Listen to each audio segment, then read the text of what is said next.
Eto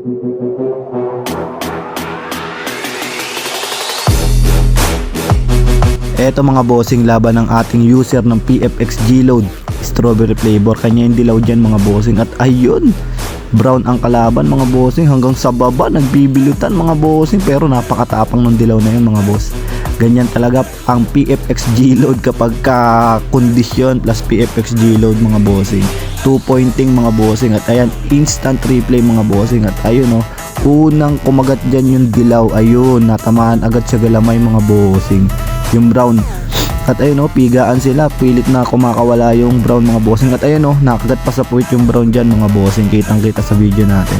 Grabe, tapang ng dilaw na yan mga bossing. Hanggang sa baba binibilutan mga boss. Ayan o, tingnan nyo o, hindi makawala yung dilaw, yung brown dyan o.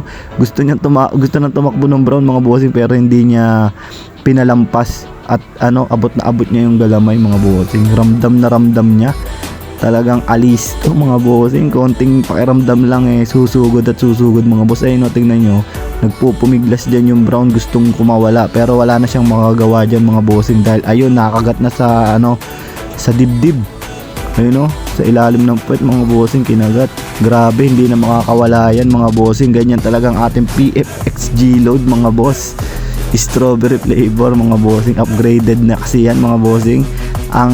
Ayan ang mangyayari dyan pag naka PFX G-Load mga boss. Madiin kumagat, alisto, salbahe umaway, tsaka syempre matalino makipag-away mga bossing.